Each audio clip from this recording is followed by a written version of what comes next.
I made a list the other night. I spent a few hours just looking over the car, where I left off, what I got to do next, what I want to change from what I did before, and just make a whole evaluation. And now there's nothing left to do but to execute it and get this car done, get it on the road. All right, it is the next day. I got the dash and the dash frame out, and I'm getting ready to cut off my brackets on the sides here and get the new ones on, settle that into place. And there's also another thing I want to cover about this heater box. I left a comment on my videos some time ago saying that they were trying to hook up their drain line for their heater box, and I realized I never even set a drain line to begin with. So after doing some research, I found out that the drain line is coming from the bottom of the heater box. There's these two little tabs, and I thought they were locating points, which they are, but it also looks to be that those are the drain for the AC.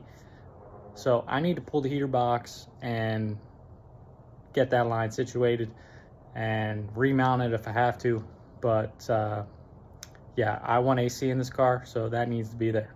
So I started draining some coolant. Just got to pull out that heater core, and that's pretty much good to pull. I could not disconnect them from in there. They would not budge. So I have a little spot right here I can disconnect them. So getting ready to pull that through. All right, I just pulled out the heater box. We're looking at it from the bottom. And it turns out that these two holes right here are the actual drain relief holes for the evaporator core. So any condensation, it's going to drip out of those holes. And unfortunately for me, I thought these were just like locating points. So I made a mount for these to locate on the inside of the car. You can see it right there. And now I'm going to have to rethink how to drain these. I might end up drilling out a hole in the transmission tunnel, running a line through there. Too early to tell.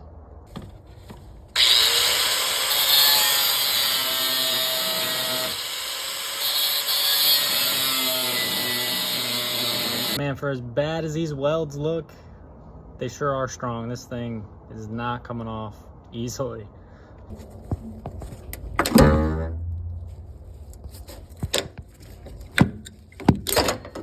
All right, that's one side cut off. Now to the right side.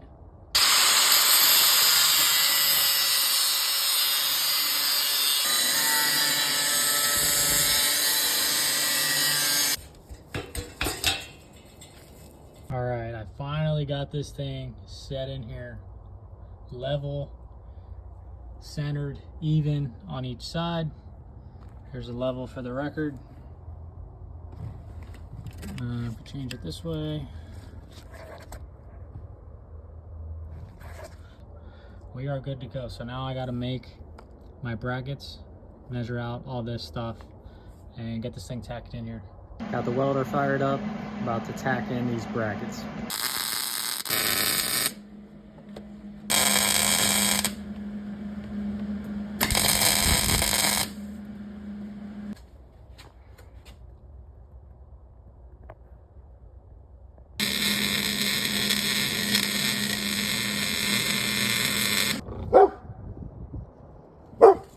Fly away.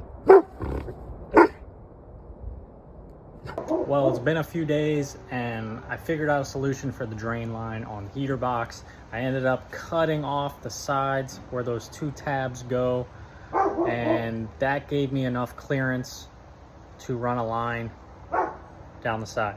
There it is, just a clamp on there. I'm gonna have it going through this grommet on the side of the transmission tunnel.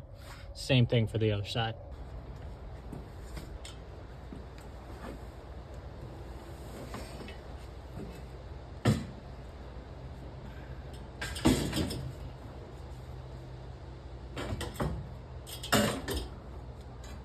I finally figured out what to do with, I have a whole drawer full of these bolts. These are bolts that come with headers.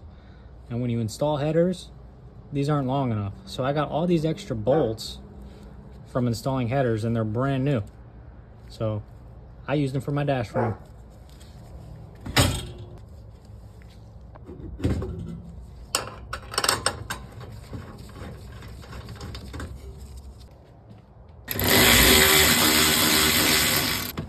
Here is the steering column assembly. This goes right up in there.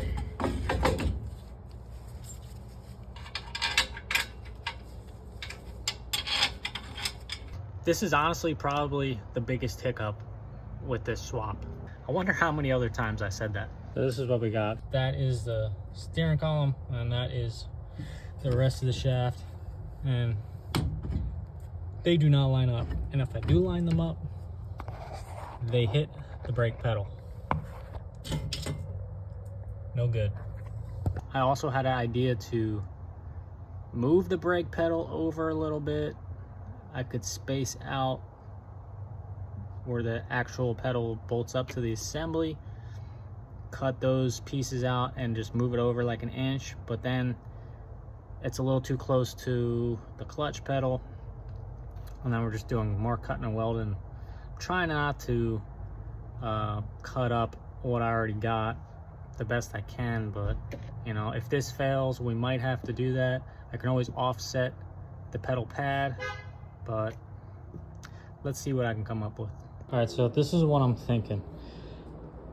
I'm thinking I need a double U-joint because of the alignment of the two shafts.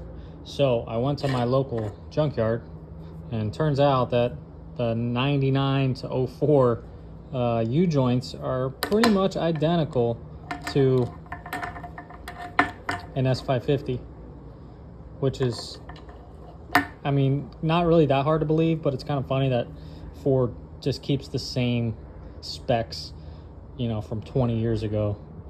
And I guess it's just easier for them, but who would have thought that they're almost exactly the same? So I'm thinking that I join these two together.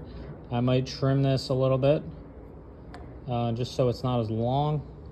We'll weld them together, see if it works. If it doesn't work, then we're back to the drawing board. Now, what's also concerning is the actual steering column is adjustable. So that shaft moves in and out depending on how far you want your steering wheel. So I think whatever I add to that shaft, I'm gonna have to cut off. So whatever that measurement is, whatever I add to this, I'm probably gonna have to cut this. And hopefully the U-joints don't hit anything up here, and hopefully we're good.